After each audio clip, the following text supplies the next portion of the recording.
Alamat ng Siniguelas.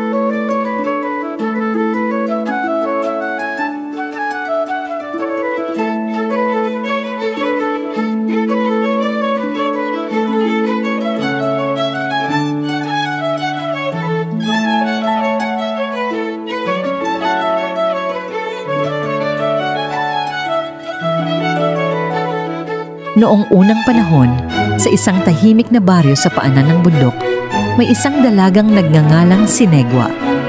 Siya ay kilala sa kanilang lugar dahil sa kanyang kabaitan, kagandahan at matamis na ngiti.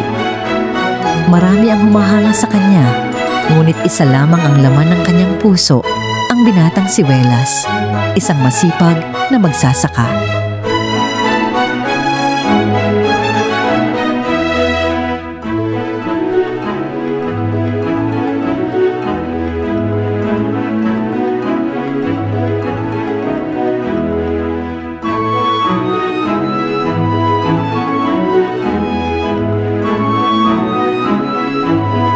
Araw-araw ay dinadalhan ni Welas ng mga prutas at bulaklak si Sinegwa.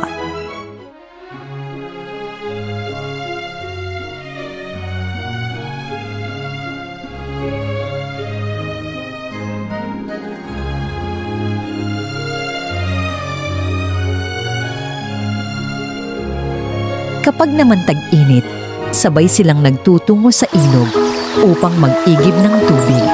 Labis ang pagmamahalan nila at ipinangako nilang sila'y mag-iisang dibdib kapag sila ay handa na. Ngunit hindi sang-ayon ang ama ni Sinegwa sa kanilang pag-iibigan. Si Welas ay mahirap lamang, samantalang si Sinegwa ay anak ng mayamang pamilya. Hindi kita ipapakasal sa isang dukha. Sigaw ng arna nito. Kahit anong pakiusap ng dalaga, nanatili itong matigas.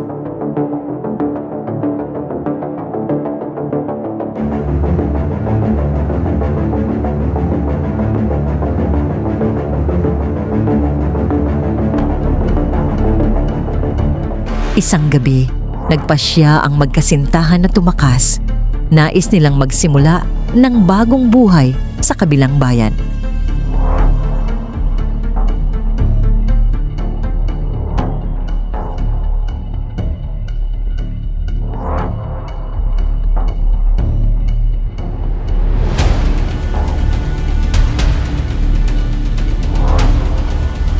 Habang naglalakad sila sa ilalim ng buwan, biglang dumating ang ama ni Sinegwa kasama ang mga bantay.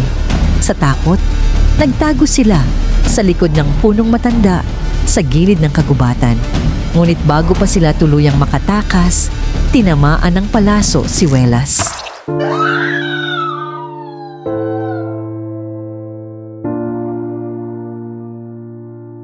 Welas! Sigaw ni Sinegwa habang niyakap ang sugatang kasintahan. Sa huling sandali ng binata, bumulong ito. Kung hindi man tayo magkasama sa mundong ito, sana ay magkasama tayo sa ibang anyo.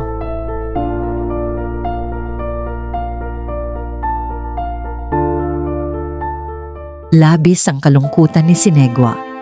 Umiiyak siyang nagdasal sa kalangitan, humingi ng kapatawaran at hiling na huwag silang paghiwalayin magpakailanman. Sa isang iglap, kumulog at kumidlat at biglang naglaho ang dalaga kasama ang katawan ni Welas.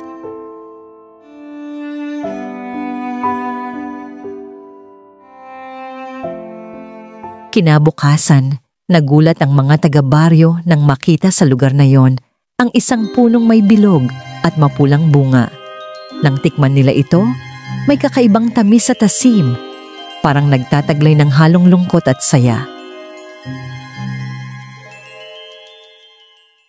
Tinawag nila ang prutas na Siniguelas mula sa pinagsamang pangalan ni Sinegwa at Welas bilang alaala ng kanilang wagas na pag-ibig na kahit kamatayan ay hindi nakapaghiwalay.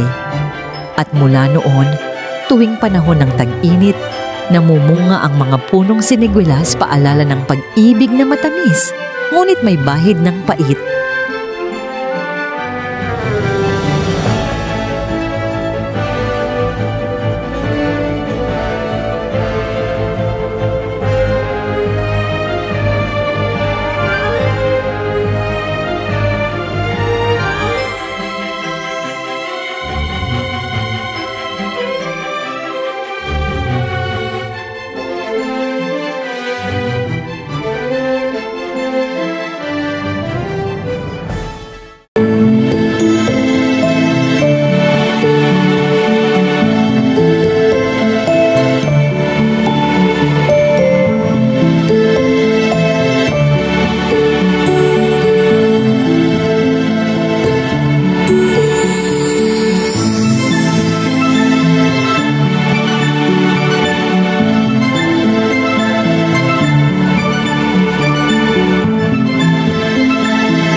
Sa isang barangay, may batang nagngangalang Rico. Siya ay masigla, matigas ang ulo, at laging naglalaro sa bakuran, lilipat sa bakanting lote. Lagi kang magsabi ng tabi-tabi, Nuno. Baka may nakatira roon na hindi nakikita. I-click ang nasa itaas para mapanood ang buong kwento ng alamat na ito.